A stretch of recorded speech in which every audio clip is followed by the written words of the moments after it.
Bienvenidos a Escuela Sabática Fácil desde Nicaragua con Néstor Salguera y César Vargas.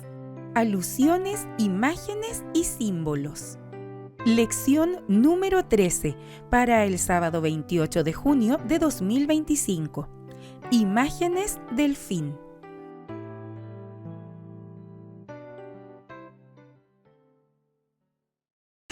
Bienvenidos, queridos amigos y queridos hermanos, a Escuela Sabática Fácil. Es un gusto, es un privilegio estar compartiendo cada semana estas lecciones de gran ayuda espiritual para nuestras vidas. Como siempre, su servidor Néstor Salguera y su hermano en Cristo César Vargas. César, gracias le damos a Dios porque hemos llegado a la lección número 13, la última lección de este segundo trimestre, ¿verdad? Alusiones, imágenes y símbolos. Bueno, como que es un agridulce, ¿verdad? Triste. Ajá. Ya se nos fue el trimestre. Sí, así es. Un trimestre más viejo. Ha sido un viaje emocionante. Pudimos ver, ¿verdad? En cada una de las lecciones, César, cómo Dios viene preparándonos el panorama acerca de cómo los profetas, ¿verdad? Que estaban o que se encontraban en ese entonces, nos dan un vislumbre de lo que es el plan de la salvación. Así ¿verdad? Es. Acontecimientos que sucedieron en el Antiguo y en el Nuevo Testamento, pero que prefiguran lo que el pueblo de Dios todavía está por pasar. Por pasar, es correcto. ¿Verdad? Así que esta es una preparación, familia, para que nosotros podamos tener en mente de que lo que vivieron nuestros antepasados, los cristianos, los reformadores y cada uno de los personajes bíblicos, también nosotros vamos a pasar por ello. Y algo muy importante, César, que ellos no son personas especiales, no fueron personas, digamos, con superpoderes, sí, sino que fueron personas como tú y yo, de carne y de hueso. Por lo menos recuerda lo que hizo Santiago, Elías, que luchó contra los Baales. Dice que eran hombres como nosotros. Así es. Lo único que tomaron la decisión de consagrarse al Señor. Así es. Y el Señor los utilizó. Bueno, y no es tarde, ¿verdad? Sí, llegamos, Néstor, a la, como tú decías, la lección 13. Número 13. Pero ya les animamos para que usted busque o haga planes para conseguir la nueva cartilla, ¿verdad? Para nuestro tercer trimestre. Así es, para el tercer trimestre, perdón, que ya se nos avecina. Sí. Usted puede hacer planes para conseguirlo ya en la iglesia adventista, ¿verdad? Del séptimo día más cercana. Así o también, pues, siempre le animamos para que usted baje la aplicación y pueda tenerla ahí a mano. Así es. El título de la nueva lección o el nuevo trimestre es el libro de Éxodo. Eso es lo que vamos a estudiar, el libro de Éxodo. Así que, César, recordemos también que estamos estudiando. Así es, el libro de consejos sobre la obra de la escuela sabática, escrita por nuestra hermana Elena de Guay. Y el consejo de esta noche la tenemos en la página número 40. Debemos utilizar todas las facultades mentales en el estudio de las Escrituras y aguzar el entendimiento para comprender, en la medida en lo que lo pueden hacer los mortales, las cosas profundas de Dios. Sin embargo, no hemos de olvidar que la docilidad y la sumisión de un niño constituyen el verdadero espíritu del que aprende. Amén. Siempre debemos estar con esa mentalidad de aprender, ¿no? De saber que la misericordia de Dios nos quiere decir, pero tenemos que hacer el mejor esfuerzo. Dice que tenemos que abusar todas las facultades que tengamos, dice. O sea que no podemos leer la Biblia en cualquier lugar. Debemos hacerlo en un lugar especial. Especial, que nosotros podamos, permanecer en ese lugar, tenerlo como un cuarto o un lugarcito donde usted todas las mañanas llega a estudiar ocupa ese espacio. Por eso insistimos en que tengamos nuestro devocional, ¿verdad? Cada mañana, como tú decías, donde podamos estudiar a profundidad la Escritura en silencio, solo con la dirección del Espíritu Santo. Así es. Familia, vamos a orar para entrar entonces a nuestra última lección. Querido Dios y Padre amado, gracias te damos, Señor, por tu misericordia, por las bondades, oh Dios. Gracias porque nos has guiado y nos has cuidado durante todo este viaje en este tercer trimestre. Gracias porque hemos aprendido mucho acerca de tu poder, de tu amor y de los planes que tienes para cada uno de nosotros, oh Dios. Pedimos, Padre, que en esta lección final podamos también, Señor, encontrarte a ti, podamos estar seguros de que solamente en ti, oh Dios, estamos seguros, nuestras vidas están seguras ahí, oh Dios. Padre, gracias, bendícenos en el nombre de Jesús. Amén. Amén. Lección número 13 para el 28 de junio, César, del 2025. Me llama la atención porque dice imágenes del fin. Del fin. Y cuando nosotros hablamos de imagen, se nos viene a la mente, ¿qué cosa? Una foto, una pintura, ¿verdad? Pero también se nos viene, cuando habla de imagen, es la imaginación. Recuerdo, ¿no? Correcto, de algo, ¿verdad? Y te invito para que puedas compartirnos el texto para memorizar de esta semana. Jonás 1:9.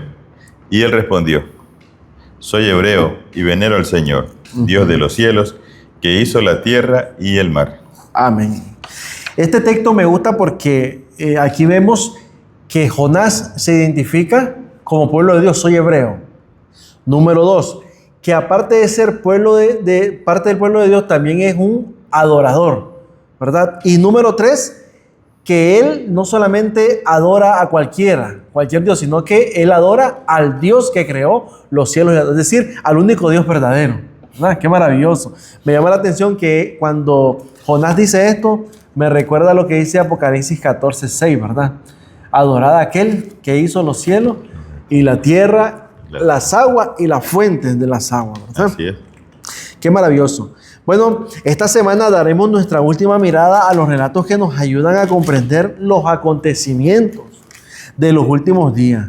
Esta vez analizaremos la misión de Jonás a Nínive, la caída de Babilonia, el ascenso de Ciro, el rey persa que liberó al pueblo de Dios y le permitió regresar a la tierra prometida. Al igual que los demás relatos que hemos examinado, estas crónicas históricas han sido muy significativas para todas las generaciones, pero también tienen mucho de especial. Tienen mucha especial relevancia para las últimas, las que viven antes del regreso de Cristo. Es decir, podemos extraer de estos relatos históricos diversos elementos útiles, ¿verdad?, para comprender mejor lo que llamamos la verdad presente, ¿verdad? Ahora, un detalle que dice aquí Néstor en la lección es que no debemos de centrarnos en todos los detalles. O sea, no es que cada detalle de la lección representa algo, sino en términos generales, ¿verdad? Así es. Porque podemos llegar a conclusiones erróneas en cuanto al mensaje que quiere darnos la palabra de Dios. Me recuerda cuando el pastor del Gozo, Arnaldo Cruz, preguntaban en un debate, ¿por qué cantó el gallo? Y unos decían, bueno, es que el gallo era profeta. Había algo especial en ese gallo. Y le preguntan a él, ¿por qué cantó el gallo? Porque el gallo lo que hace es cantar. El canto del gallo tiene poca relevancia en el relato, ¿verdad? Lo más importante es centrarnos en Jesús y en Pedro en ese momento. No, y lo que Jesús había anunciado como profecía, ¿verdad? Claro que sí. El gallo era un instrumento nada más, algo. Así entonces, lo que dice acá la lección, no nos centremos en tantos detalles porque no vamos a enredar. Así es.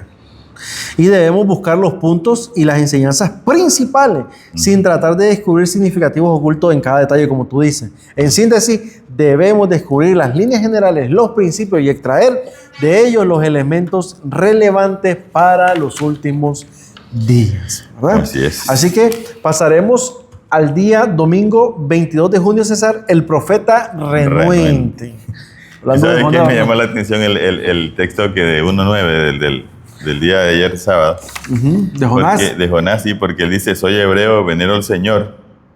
Pero lo está diciendo después que se dan cuenta que lo que está pasando en el mar es porque él viene huyendo del mismo Dios. Así es. Como raro, ¿no? Sí.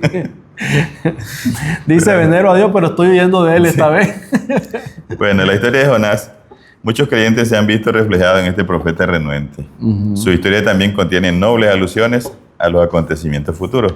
Y Dios nos manda a leer el libro de Mateo capítulo 12, del 38 al 42. Y hace una pregunta importante, César. ¿A qué parte de la historia de Jonás se refiere Jesús cuando se dirige a los escribas y a los fariseos? ¿Y qué lecciones acerca del juicio hay en su declaración? Bueno, una de las cosas es que Jesús se refiere a la parte de la historia de Jonás en la que estuvo 3 días y 3 noches en el vientre del pez, ¿verdad? Y también Jesús compara esa experiencia con su propia muerte su resurrección, ¿verdad? Y advierte a los escribas y fariseos que al igual que los ninivitas se arrepintieron, ellos también necesitaban, ¿qué cosa? Tener ese arrepentimiento. Qué interesante, ¿verdad? Que Jesús, al usar esta historia, también está dando un mensaje real para ese entonces. O sea, Jesús está tomando el relato de Nínive como algo real, algo literal. Así es. Y está diciéndole a los hebreos, a los fariseos, que si Nínive, que era una ciudad perversa, sanguinaria, se pudo arrepentir con Jonás, y él dice, aquí uno mayor que Jonás, y ustedes están más duros que ellos. Ellos que se supone deberían ser el pueblo de Dios. Ajá. Y me llama aquí Lucas 12:48, porque Jesús le dijo, a quien se le haya dado mucho, mucho se le demandará. Se le demandará. Es decir, entre más conocimientos tengas acerca de la salvación y del plan de Dios, entonces conforme a ese conocimiento es que se te va a juzgar. Correcto. Y por eso él decía, los de Nínive se van a levantar contra ustedes, porque ellos se arrepintieron cuando llegó Jonás, y el mismo Dios que estaba presente, ellos teniendo toda la luz que tenían, no quisieron hacerlo. No lo hicieron. No lo hicieron. Es interesante, entonces. Jonás no quería ir a Nínive, César, lo cual es muy comprensible desde una perspectiva humana, ya que, como tú decías, los asirios eran conocidos por su brutalidad, ¿verdad? Los murales asirios están repletos, ¿verdad?, de escenas de una crueldad inusitada. Los pueblos conquistados por ellos eran masacrados de manera sádica. Y la pregunta es, ¿quién quería ir a predicarle a esta gente? ¿Verdad? Y Jonás dice, no, yo no voy. Es interesante porque Jonás, Néstor, cuando le preguntan, él se identifica. Versículo 9, el que estamos hablando, ¿verdad? Él dice, soy hebreo y venido al Señor. Y no a cualquiera, al que hizo los cielos y la tierra. Y esto tiene similitud con el mensaje del primer ángel de Apocalipsis 14, 6. Adorar a aquel que hizo los cielos y la tierra. Y en segundo lugar, el mensaje. Él dice, de aquí a 40 días Nínive será destruida. También a nosotros se nos ha encomendado predicar un mensaje. Así es. Y es potencialmente impopular ante Babilonia espiritual. Y dice Apocalipsis 14:4, salid de ella. 18:4, sí, perdón. Salid de ella, pueblo mío. Y no sea, o sea, para que puedan ser libres, ¿verdad?, de todas esas plagas que menciona. Fíjate que ya que tomamos este texto, hay personas que te dicen, pues si adoramos al mismo Dios, no importa en qué iglesia estés. Pero si fuera así, no va a mandar al Señor a sacar a su pueblo de esa iglesia. Sí, porque dice pueblo mío, no dice salgan pueblos de ahí, sino que dice salid pueblo mío. Ahora, si te quedas ahí, aunque seas pueblo suyo, así es, estás en el lugar equivocado. Estás en el lugar equivocado y vas a recibir las consecuencias de eso. Así es. Es importante que notemos eso. Ahora, dicen, ¿cuál es la iglesia verdadera? Siempre la gente pregunta eso, porque, digamos, si nos ponemos a hacer una, ¿cómo se le llama? Cuando andas haciendo una encuesta, la gente te dice, bueno, los testigos de Jehová son la iglesia verdadera, los pentecostales, los adventistas, y todos comenzamos a decir que... Pero, ¿qué dice la Biblia? O sea, la Biblia es la que te va a llevar a la iglesia que cumple con las características, ¿verdad?, de esa iglesia que está, no digamos, que esté identificada al 100%, pero que está cerca. Va más cerca. Recuerda que la Biblia no habla de nombre, la Biblia habla de características. Así es, de características. Al igual que lo hacía antes que viniera Jesús. Así es. Ahora hay una pregunta acá. ¿Cuánto hay de Jonás en ti? ¿Cómo puedes superar esa actitud equivocada?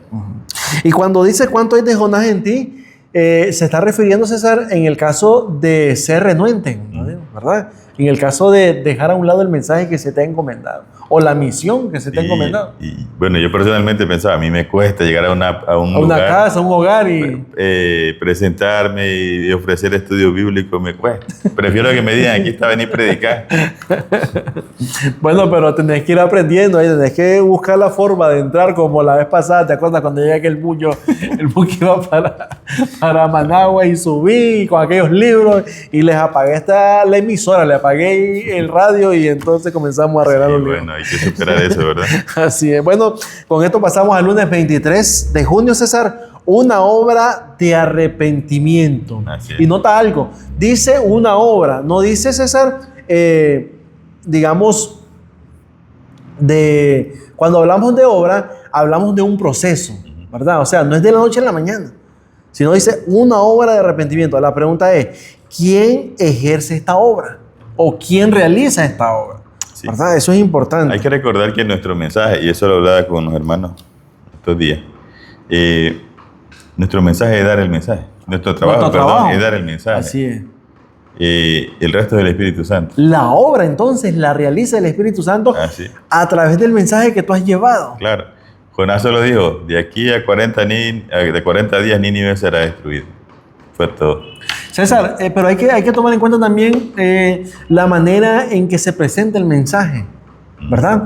Claro. Porque Jonás, noten algo, Jonás, si se hubiese ido así como iba, cuando se desvió para Tarsis, él no iba conforme, ¿verdad? Sí. Pero cuando él sale del vientre del pez, que le ora al Señor desde el vientre, el Señor lo perdona. Sí. Ahora él llega, porque la lección principal aquí fue el perdón de Jonás, el arrepentimiento que él pudo demostrar y ejercer a través del Espíritu Santo, pero ahora él llega y dice, de aquí a 40 de Nínive, si ustedes no se arrepienten, ¿verdad? A 40 días Nínive será destruida.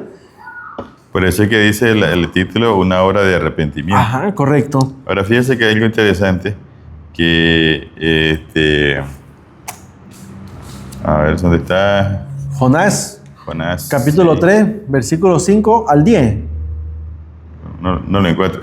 A mí me gusta leer ahí y buscar cositas en inglés porque dicen que es mejor traducción que la que tenemos nosotros. Y si no me equivoco es Jonás 3:2, donde el Señor le dice, en inglés le dice, ve y llora contra la ciudad. Y yo no me imagino a Jonás como mal encarado. No sé, porque la idea era hacer que las personas se volvieran al Señor. Era un mensaje, el mensaje era como de condenación. Pero al mismo tiempo de redención. Buscando que, sí, exactamente, era de redención. La idea no era que condenarlo, la idea era que ellos recapacitaran y se volvieran. Pero como tú dices, tiene que ver también en la manera en que manera en que presentas el mensaje. Es como cuando nosotros vemos a Pedro. Pedro está llorando al lado del fuego, César, amargamente, pero antes de eso, él ve a Jesús.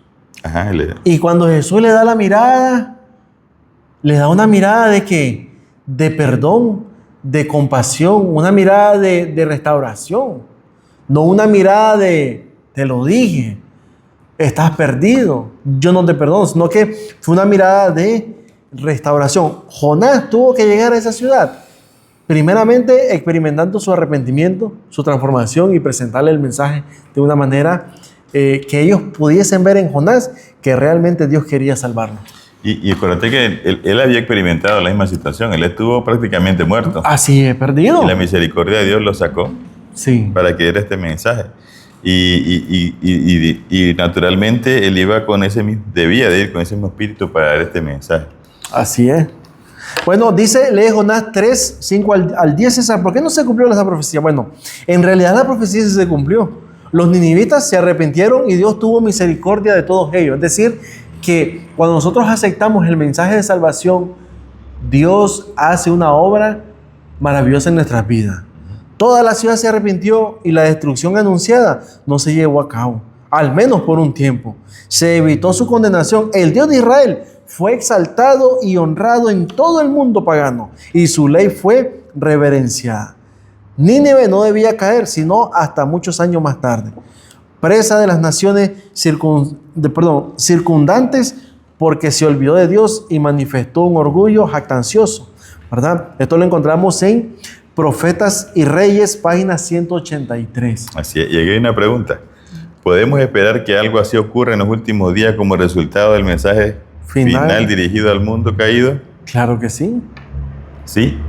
Sí, no, así es, porque hay una César, recordemos que esto tiene que ver con decisión, claro, ¿verdad?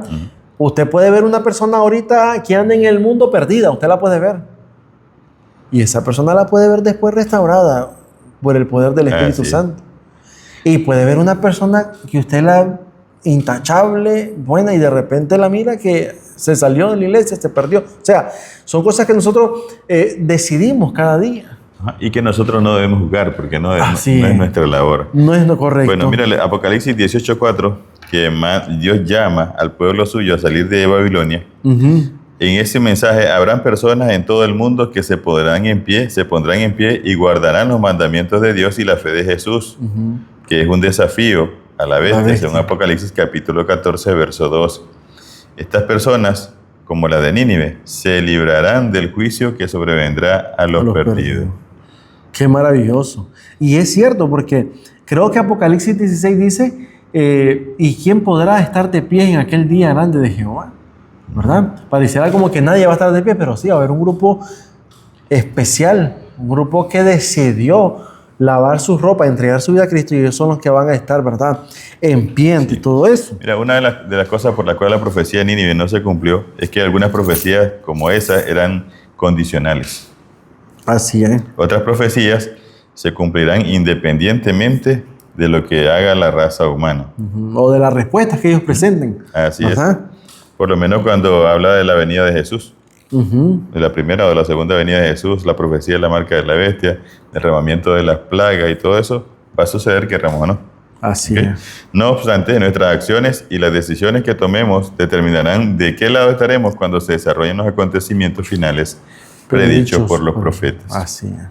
Así que todo lo que la Biblia menciona acerca del fin, de lo que va a suceder, se va a cumplir, queramos o no, como tú dices. Pero lo que sí podemos evitar nosotros, estamos a tiempo, es ser parte de esa destrucción, ¿verdad? Porque todavía podemos decidir por parte de quién vamos a estar. Pero eso ahí hay una pregunta ahí, dice, ¿qué decisión estás tomando ahora? Que podrían determinar cuáles tomarás cuando llegue el momento de decidir entre adorar a Dios o la imagen de la bestia. Sí. Ahora, hay algo importante. Hay gente que dice, no, yo cuando yo sienta que está cerca, yo me voy a arrepentir y voy a aceptar a Cristo. La pregunta es, ¿quién se prepara para un examen el mismo día? ¿Quién se prepara? Nadie sabe. O sea, ¿cómo espera salir bien en ese examen si a los alumnos se les dice, tales fechas comienzan los exámenes, ya te dan una semana o 15 días de anticipación para que tú puedas prepararte, y ya te dicen con cuál examen comienzas? Pero imagínate que tú digas, bueno, por eso Proverbio dice que el caballo se alista para el día de la batalla, no en el día de la batalla, porque entonces estaríamos listos, ¿verdad? Así es. ¿Qué estamos haciendo nosotros para determinar en qué lado está? Porque depende de nosotros. Así es. Imagínate ahora cómo nosotros encontramos el estado de Belsasar, que es lo que vamos a estudiar ahora el martes 24 de junio, César. Y mira, ¿verdad?, qué interesante, porque tiene que ver y mucha relación. Sí. Bueno, Nínive fue humillada en el año 612, ¿verdad?, por un ejército que incluía a los medos y babilonios, dirigido por el padre de Nabucodonosor, un señor llamado Nabopolassar. Bajo Nabucodonosor, Babilonia llegó a ser grande en riqueza e influencia. Era la reina del mundo del antiguo cercano oriente, ¿verdad? Y hasta donde sabemos, Nabucodonosor aceptó a Dios, ¿verdad? Que es lo que estamos leyendo la vez pasada, en Daniel capítulo 4, ¿verdad? Y bueno, Belsasar, que era el príncipe heredero y corregente del reino de Babilonia, hizo algo digamos contrario, ¿no? Contrario. Ahora, Belsasar, César, no ignoraba que existía un Dios todopoderoso. No ignoraba las enseñanzas de su abuelo, porque era su abuelo, Nabucodonosor. Entonces, ahora, ¿cuántos de nosotros como nietos escuchábamos a nuestros abuelos contarnos historias de lo que ellos hacían, cómo vivían en el tiempo de ellos? O sea, es algo que ellos te están mostrando para que tú puedas tener en mente o en cuenta cómo era la vida de ellos antes. Para evitar pasar por el mismo asunto. Correcto. Y los consejos, es lo que te iba a decir. Y los consejos que ellos nos daban era para que nosotros pudiésemos tomar un camino diferente al que ellos habían tomado. Dice, lee Daniel 5, 1 al 31. Aquí se encuentra esta historia, tú la puedes leer, ¿verdad? Y dice, hay dos preguntas. ¿Qué importantes mensajes espirituales podemos extraer de este relato? ¿Y qué hizo tropezar a Belsasar? Esa es una pregunta interesante. César, Dios ve todo lo que hacemos. Eso es importante, que no olvidemos. Dios ve todo lo que hacemos, incluso hasta nuestros pensamientos más íntimos. Y lo que hizo tropezar ahora a Belsasar, ¿qué fue? Es la arrogancia y el orgullo, que eso nos puede llevar a la ruina. Mira, Nabucodonosor me parece como aquellas personas que dicen, bueno, No, este es Belsasar. Belsasar, perdón. Sí. Eso le pasó al abuelo que no sabía. Es correcto. A mí no me va a pasar. Eso el abuelo no sabía. Yo, otro nivel. Ajá. ¿Qué le creen? Yo soy diferente, yo lo voy a hacer diferente. Fíjate ¿verdad? que es interesante porque Dios, yo siempre digo, Dios le dio a Nabucodonosor varias oportunidades. Le dio el sueño y reconoció supuestamente a Dios. Después aparece con la estatua y Dios tuvo que intervenir ahí con los 3 hebreos. Ujú. Y el tipo seguía En su ignorando, corazón, por sí. decir, ignorando la salvación que estaba delante de él. Fíjate que él era orgulloso porque después en el capítulo 4 aparece diciendo, esta es Babilonia, la que yo construí, una gran fortaleza, y hace un montón de cosas. Ustedes leen Daniel capítulo 4. Sí. Pero a la vez, él tenía cierto respeto en cuanto a las cuestiones religiosas, porque él trajo los vasos de Babilonia, Pero no los tocó. pero no los tocó y los puso en el tesoro de su Dios. Ah, o sea, sí. para él eran sagrados. Eran sagrados. No se atrevió a utilizarlo. Ujú. Y cuando aparece en el capítulo 5 de Daniel, la mano que escribe en la pared, el Señor le comienza a decir todo lo que pasó con lo que hizo con Nabucodonosor. En el capítulo 5, versículo 20, dice: "Mas cuando su corazón se ensoberbeció y su espíritu se endureció en orgullo, fue depuesto del trono y su reino fue despojado de su gloria. Fue echado entre los hijos", le dice, anduvo como bestia comiendo Ujú. monte. Sí. Y le dice en el 22 el Señor: "Y tú, Su hijo Belsasar. no has humillado tu corazón sabiendo todo esto". O sea, que él no estaba... No era inocente. no era inocente. No era ignorante de lo que había Ni pasado. tampoco el Señor estaba pasando por alto lo que él conocía. Por ¿verdad? eso, él sabía todo esto, le dice el Señor: "Tú viste y no se te dio por donde". No humillaste tu corazón ante mí. Ahora, algo importante que nosotros tenemos que entender, que las cosas sagradas del Señor necesitan tener nuestros respetos. Porque lo que hizo Belsasar a mandar a traer todo eso fue una falta de respeto a Dios. Sí, y no era en sí el vaso, porque el vaso era un vaso. Así es. Solamente que ese vaso Para los servicios que se ocupaban. fue consagrado al Señor. Así Y el es. versículo 23 dice: "Sino que contra el Señor del cielo te has ensoberbecido E hiciste traer delante de ti los vasos de su casa. O sea, por eso, o sea, él se creyó como superior. Él pensaba que su Dios era tan grande porque todavía Israel estaba sometido bajo sus pies, y entonces su Dios era mayor que él, y él mismo pues menospreció a Dios. César, pero fíjate que si nosotros notamos, familia, ese texto que estabas leyendo, el 23, dice, me gusta la parte donde dice: "E hiciste traer delante de ti los vasos de su casa, y tú y tus grandes, y tus mujeres y tus concubinas bebisteis vino". Es decir, que no solamente César tomó los utensilios como exaltando al Dios de ellos, sino que también era un símbolo como de representación que él tenía más autoridad que Dios. Es lo que ¿Verdad? estamos comentando. ¿Verdad? Entonces Mira vemos lo que dice aquí el comentario. Sí. Belsasar, dice el segundo párrafo, Ujú. desafió abiertamente lo que el Dios de Daniel había predicho.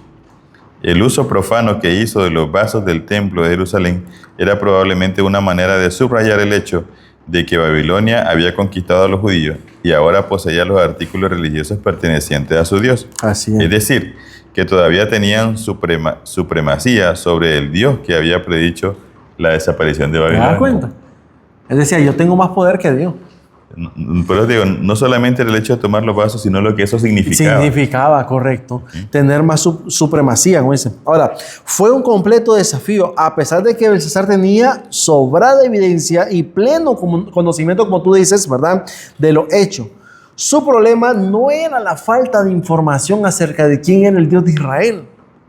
O sea, ese no era el problema. Muchas personas en este tiempo, César, conocen o saben que hay un Dios, saben que hay un Jesús que murió en la cruz del Calvario, saben que hay un hombre que vino a hacerse como nosotros para entregarse a sí mismo y darnos vida a nosotros. Mucha gente conoce esa historia.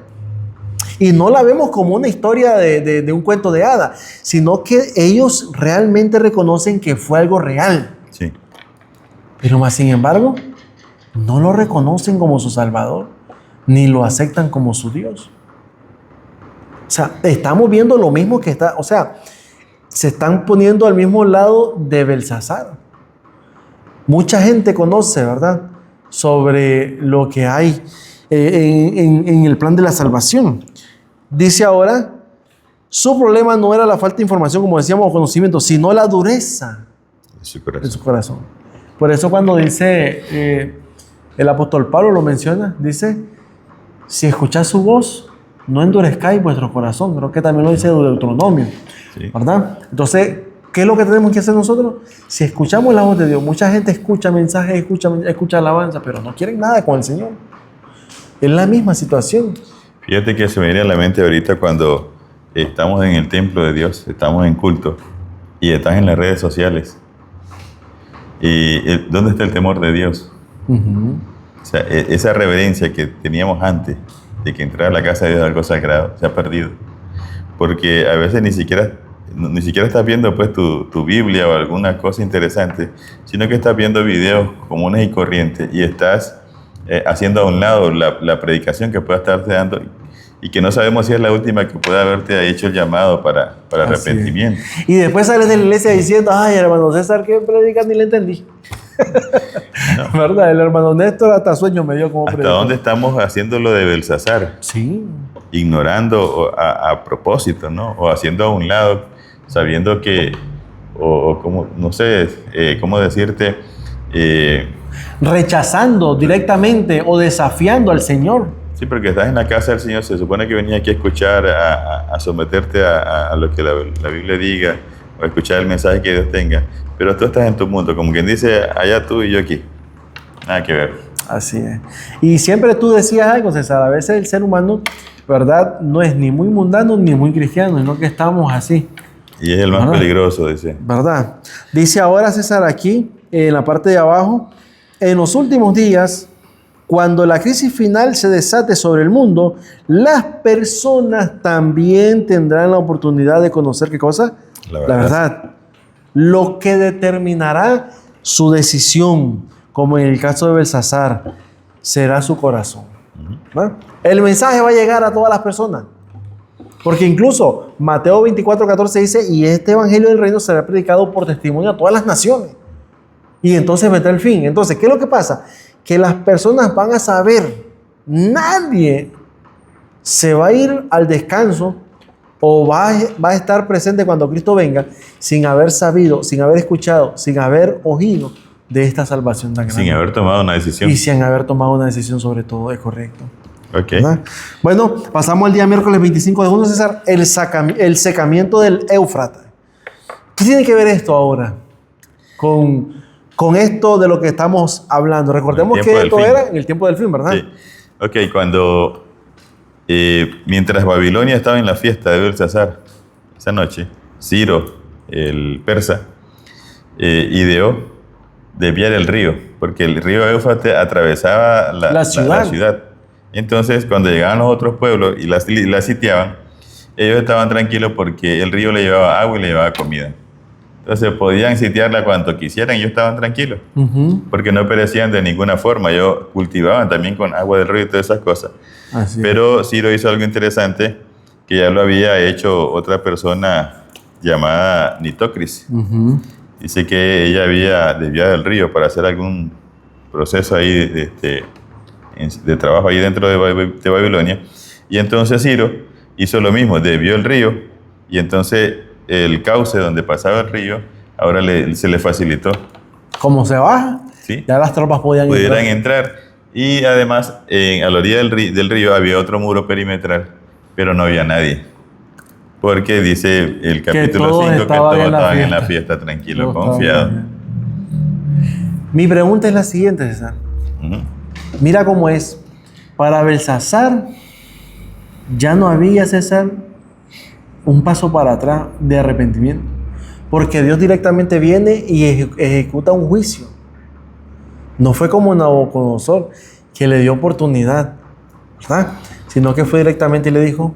Sí, pero hay que recalcar que este juicio no fue, digamos... De repente. Sí, o que lo agarró a quemarropa. Comparando con Nabucodonosor, Néstor, no fue algo, ¿cómo te digo? Que tuvo Dios preferencia con Nabucodonosor o con Belsasar. Es que los dos tuvieron las mismas oportunidades. Sí. Ahora, quien cruza la línea de no regreso, de no retorno, somos nosotros. Así es. Porque recordad que en eso consiste el pecado del Espíritu Santo. No porque Dios no nos llame, sino porque nosotros ya no escuchamos su voz. Ujú. Y entonces Belsasar ya había pasado ese límite, y por eso es que Dios entonces le da la sentencia. Y ejecuta su juicio. Bueno, dice César, se continúa leyendo la introducción. Bueno, decía sobre que el rey Ciro hizo, ¿verdad?, desviar el río, Sí. se secó, entraron las tropas. ¿Y qué pasa? Mientras ellos entran ahí en las tropas a Babilonia, se está dando también el juicio simultáneamente con Belsasar, y entonces entran y toman la ciudad. Ni cuenta se dieron, ni cuenta se daba la gente que ya habían caído, Babilonia estaba prácticamente derrotada.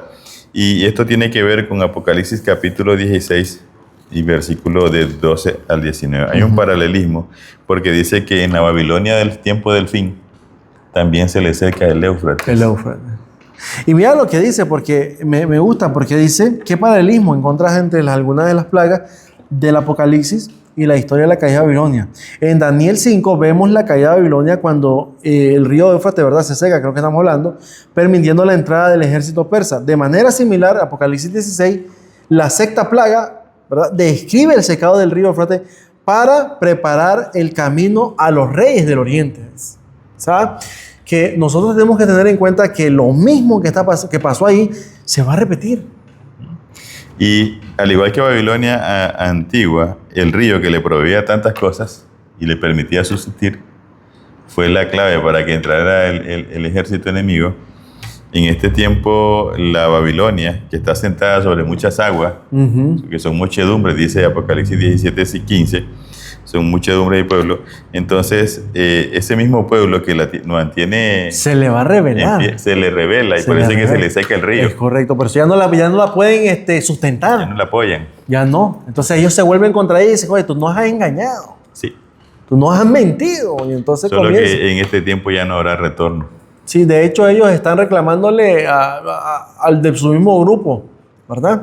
En este caso, mira lo que dice: al explicar cómo discernir las señales de los tiempos, Jesús advirtió a sus discípulos: velen, pues porque no saben a qué hora debe venir su Señor. Sin embargo, sepan esto: si el padre de la familia o el padre de familia supiere a qué hora el ladrón había de venir, velaría y no dejaría saltar su casa, como lo dice Mateo 24, 42 y 43. Al igual que en la caída de Babilonia, la repentina aparición de Cristo tomará por sorpresa a la Babilonia moderna. Sin embargo, no tiene por qué ser así, ya que se nos ha dado amplia evidencia acerca de la pronta venida de Jesús en una multitud de detalladas profecías. O sea que el mundo no va a ser sorprendido, César. Así es, exactamente, ¿verdad?, lo que estaba leyendo acá. El mundo no será sorprendido por no conocer un anuncio divino, sino por no haber creído en él. Ahora, lo interesante es que si las personas, Néstor, que estaban en el muro hubieran estado en su puesto, hubieran advertido a lo que estaban. Hubieran sonado los atalayas, hubieran sonado las trompetas, ¿verdad? En este caso, las personas que son encargadas de advertir al pueblo en este tiempo del fin no lo hacen. Entonces, son responsables. Y eso es lo que dice Ezequiel capítulo 3, hablando de los atalayas. Somos responsables. Sí. Somos responsables. Qué importante. Dice, lee Apocalipsis 16, 15, aún en medio de esta advertencia acerca del fin de los tiempos, ¿qué mensaje típico del Evangelio se encuentra allí? ¿Qué significa no andar desnudo? ¿No andar desnudo? Bueno, aquí Jesús nos anima a mantenernos alerta y cuidar nuestras vestiduras espirituales. No andar desnudo, César, significa estar siempre preparado para su regreso. Así es, y tomando las palabras del mismo Jesús en Apocalipsis capítulo 3, versículo, ya te digo acá, capítulo 3,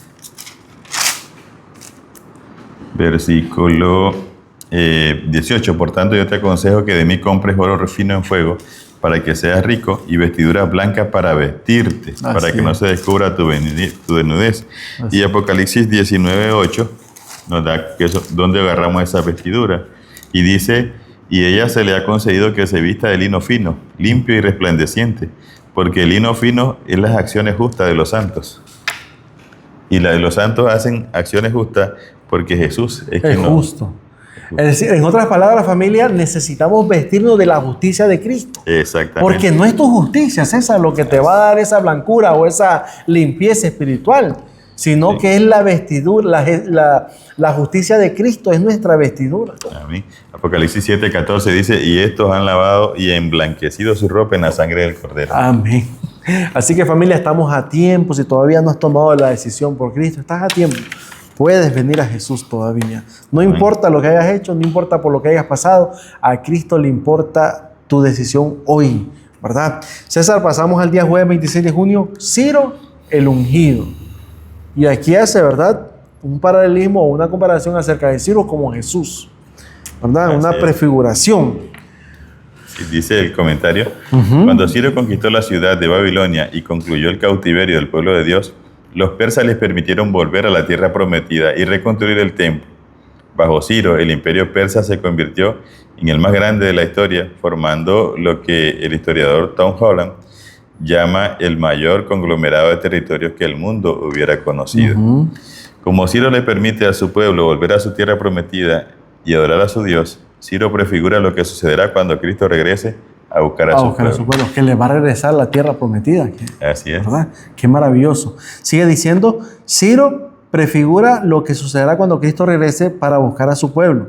Él es el rey que viene del este, ¿verdad? Como dice Mateo 24:27, para guerrear contra Babilonia y liberar a su pueblo a fin de que éste quede finalmente libre de ella y vuelva a la tierra prometida. Dice Apocalipsis 19:11 al 16.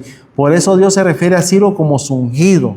Isaías 45:1 habla de Jesús como el ungido, ¿verdad? Entonces vemos que este famoso persa no solo liberó al pueblo de Dios, sino también su campaña contra Babilonia es un tipo o prefiguración de la segunda venida de Jesús. Qué maravilloso. Ahora nos manda a leer las crónicas. Bueno, lee Segunda de Crónicas 36, 22 y 23 y hace una pregunta. ¿En qué se parece la historia de Ciro y la de Nabucodonosor? ¿En qué difieren? ¿Cuál es la importancia del decreto? ¿Cómo influyó en la primera venida de Jesús siglos más tarde? Bueno, tanto Ciro como Nabucodonosor fueron usados por Dios para cumplir sus propósitos. Nabucodonosor conquistó Jerusalén, ¿verdad? Lo llevó al exilio, mientras que Ciro permitió que los judíos regresaran y reconstruyeran el templo de Jerusalén. Yo creo que nosotros podemos ver, César, discúlpame, que Dios a todos los que estén dispuestos a servirle, Él los va a usar para algo especial. Amén. Así es. Ahora, como decíamos al inicio, no hay que entrar en detalles porque no podemos decir que Ciro era un tipo de Jesús en todo. En todo. Porque era un rey pagano y tenía sus defectos. Sin embargo, en líneas generales, cuando hablamos al trato con el pueblo de Israel, el devolverle a la tierra prometida, en eso Si más no me equivoco, Ciro fue el que le dijo, Daniel le dijo, oye, ya Dios me había hablado de ti mucho antes. Algo así, ¿verdad? Cuando Daniel le cuenta que él se encontraba en las profecías. ¿Ciro era o era Darío? Creo que era el rey Ciro, sí, ¿verdad? Que le dijo. Bueno. O sea, que le dijo, Daniel le dice, mira, ya Dios había profetizado de ti que tú ibas a hacer esto.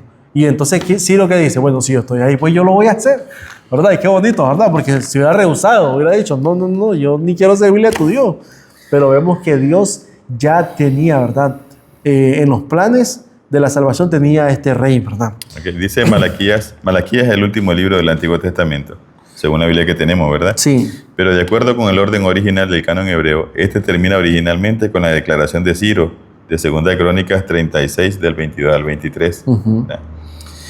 Luego, y después de la cual comienza el Nuevo Testamento con el relato de Mateo acerca del nacimiento de Cristo.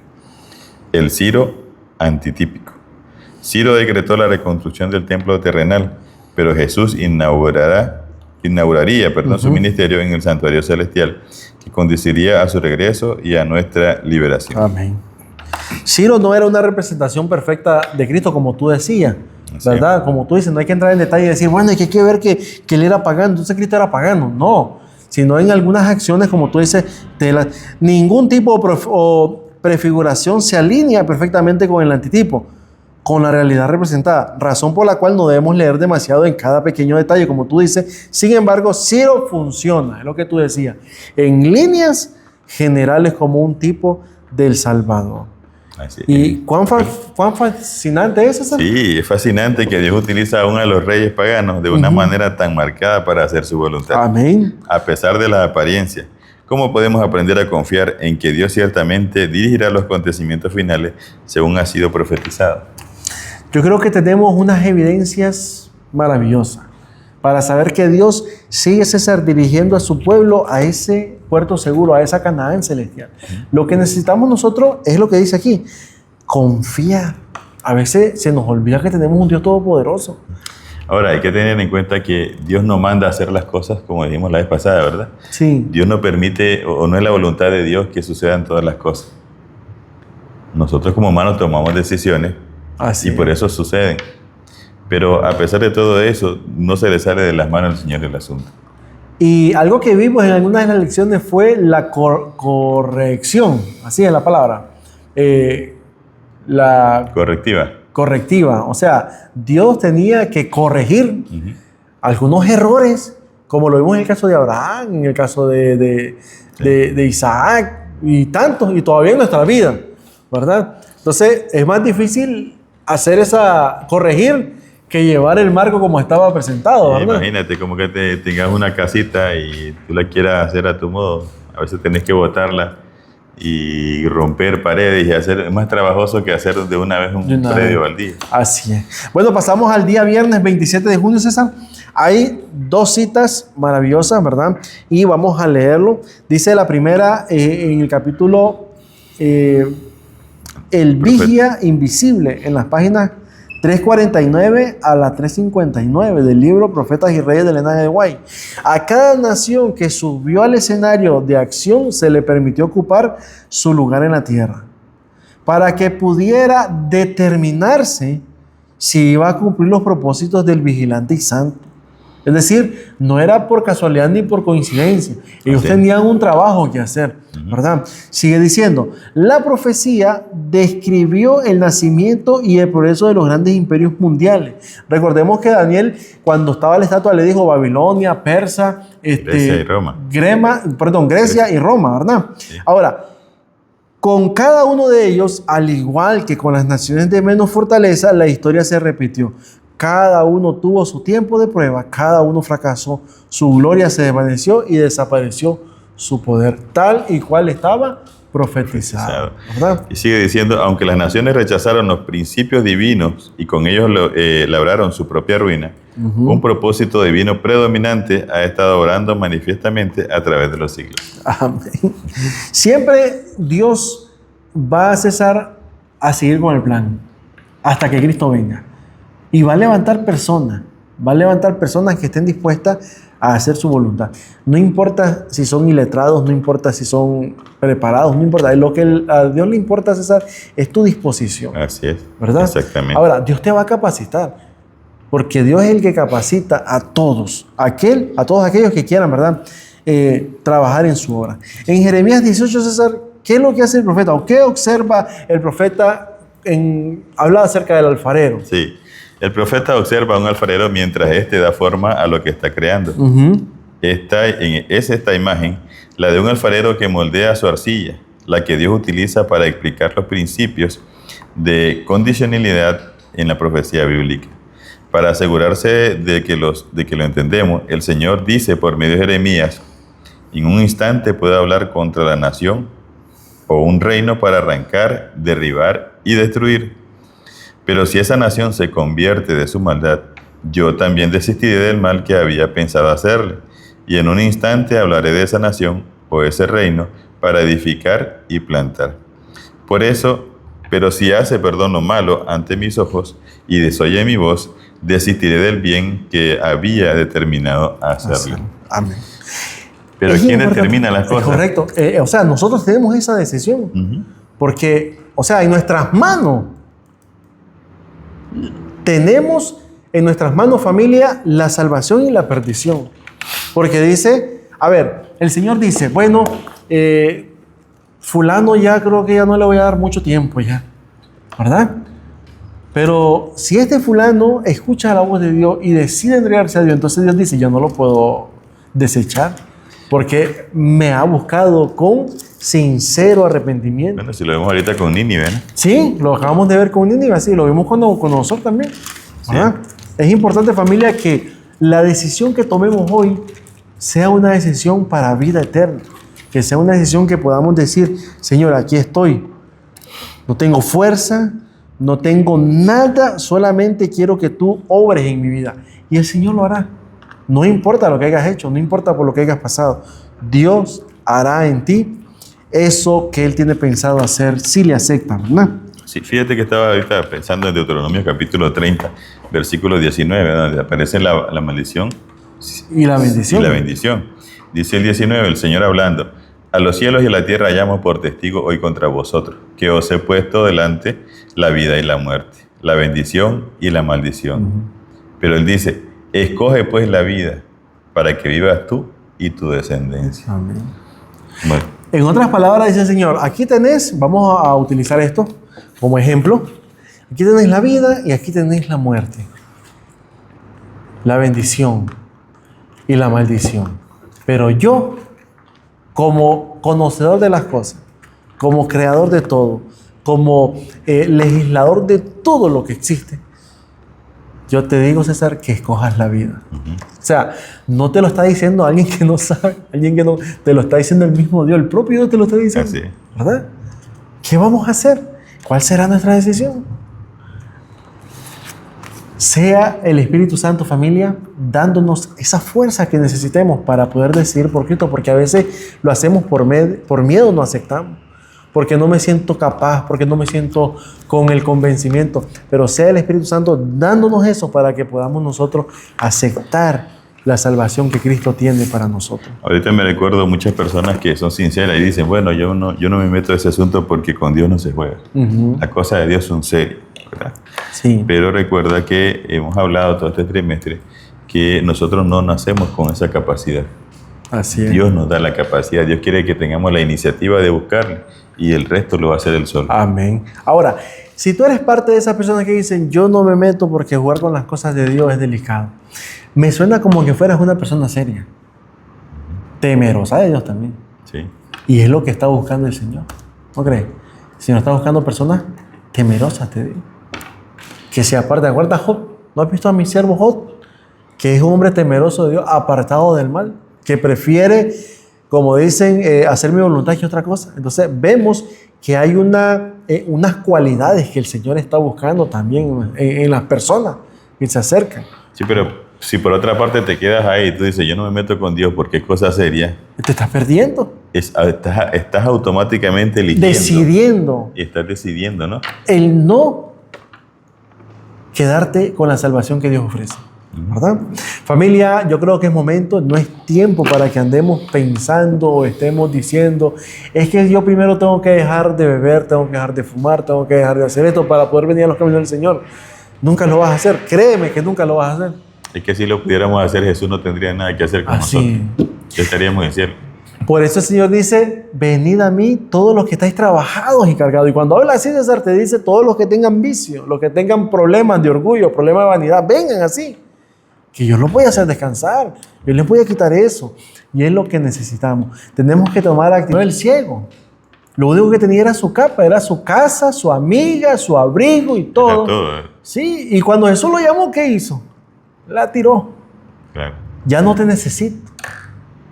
Ya tengo quien me va a dar. Él sabía que había algo mejor. Así es.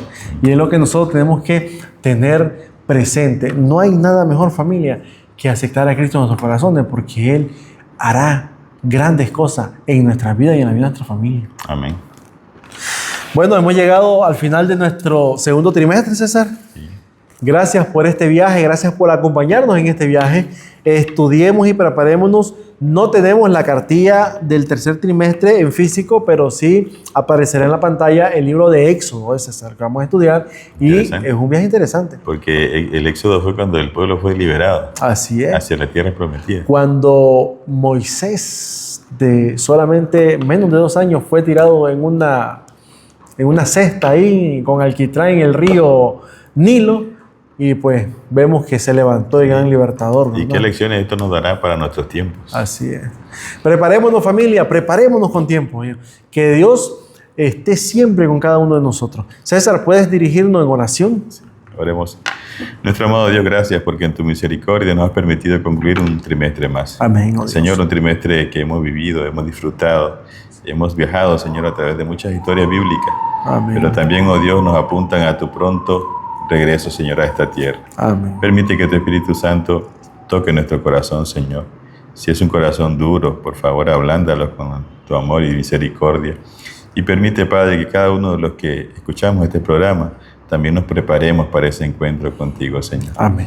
Que no ignoremos, Señor, el llamado que tú nos haces, sino que más bien con tiempo podamos aceptarte como nuestro Salvador y prepararnos, Señor, porque tú has prometido estar con nosotros y ayudar a todo aquel que lo quiera. Amén.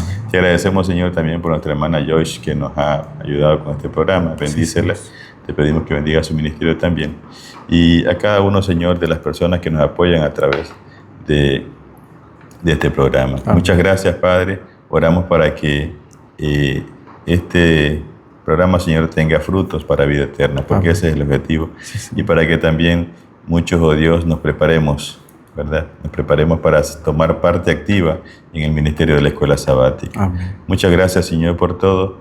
Confiamos en que así como nos has ayudado hasta hoy, nos ayudarás con el nuevo trimestre. Amén. Oramos para que tu Espíritu Santo nos dé ese conocimiento, Señor, y la capacidad para poder desarrollar cada una de las lecciones. Amén. Muchas gracias, Señor, por todo. Muchas gracias por tu gran misericordia y paciencia con nosotros. En el nombre de Jesús. Amén. Amén. Amén. Y amén.